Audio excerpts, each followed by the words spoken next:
Telangana politics లో formula E car race వివాదం రాజకీయ సెగలు పుట్టిస్తోంది. ఈ వ్యవహారంలో మాజీ మంత్రి కేటీఆర్ కి ఉచ్చు బిగుస్తోంది. ఏసీబీ కేసులో అరెస్టు నుంచి 10 రోజుల పాటు తప్పించుకోగలిగిన కేటీఆర్ కు ఈడీ షాక్ ఇచ్చింది. ఫార్ములా ఈ కార్ రేస్ వ్యవహారంలో మనీ లాండరింగ్, ఫెమా రూల్స్ ఉల్లంఘించారని కేసు నమోదు చేసింది. అయితే తర్వాత పరిణామాలపైన బీఆర్ఎస్ దృష్టి సారిస్తోంది. ఈడీ కేసులోనూ కేటీఆర్ హైకోర్టులో క్వాష్ పిటిషన్ దాఖలు చేసేందుకు ప్రయత్నాలైతే చేస్తున్నట్లుగా తెలుస్తోంది. ఇక ఈ మేరకు న్యాయ నిపుణులతో సంప్రదింపులు జరుపుతున్నట్టుగా తెలుస్తోంది. రెడ్డికి ఇదే అంశానికి సంబంధించి పూర్తి డీటెయిల్స్ మా ప్రతినిధి శ్యామ్ అందిస్తారు. శ్యామ్,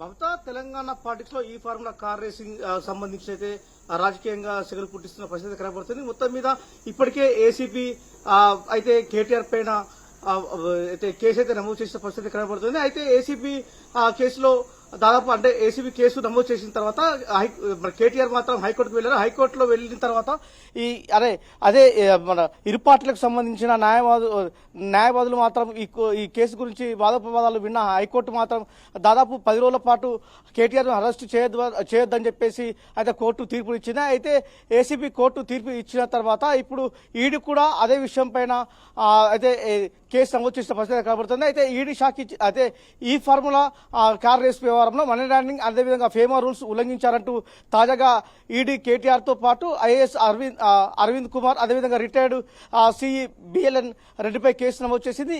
ఇక ఈ కేసులో త్వరలోనే కేటీఆర్ తో సహా మిగతా ఇద్దరికి ఈడీ నోటీసులు ఇచ్చేందుకు రంగం అయితే సిద్ధం చేసినట్టు తెలుస్తుంది. ఏసీబీ నుంచి తప్పించుకున్న సమాచారాన్ని వేరేపై చేసుకున్న తర్వాత సోమవారం లేదా ఆ తర్వాత నిందితులకు నోటీసులు ఇచ్చి వారి స్టేట్మెంట్ రికార్డ్ చేయబోతున్నారని ప్రచారం జరుగుతుంది. అయితే వారిచే స్టేట్మెంట్ ఆధారంగా తదుపరి చర్యలు తీసుకునేందుకు ఈడీ సమాయత్తం అవుతున్నట్టు తెలుస్తున్న పరిస్థితి కనబడుతుంది. మొత్తం మీదనైతే ఈడీ మాత్రం కేటీఆర్ పై కేసు నమోదు చేసిన పరిస్థితి కనబడుతుంది. అయితే ఈ ఫార్ములా రేస్ వ్యవహారంలో ఈడీ ఎంట్రీతో ఇప్పుడు ఏం చేయాలనేది బీఆర్ఎస్ లో ఉత్కంఠగా మారింది. ఏసీబీ నమోదు చేసిన కేసులో తాత్కాలికంగా ఊరట లభించింది అనుకునే లోపే ఈడీ కేసు నమోదు చేయడంతో తర్వాతి పరిమాణాలపై బీఆర్ఎస్ దృష్టి సారించినట్టు తెలుస్తుంది. ముఖ్యంగా ఈడీ కేసులోనూ కేటీఆర్ హైకోర్టులో క్యాష్ పిటిషన్ దాఖలు చేసేందుకు ప్రయత్నాలు చేస్తున్నారని ఈ మేరకు న్యాయ నిపుణులతో సంప్రదింపులు జరుపుతున్నట్లు తెలుస్తుంది. ఈ రెండింటిలో ఏ కేసులోనైతే ఏదో ఒక కేసులో మాత్రం అరెస్టు తప్పదన్నట్టు వినిపిస్తున్న పరిస్థితి కనబడుతుంది. Mamata, right, thank you Shyam, thanks for the updates.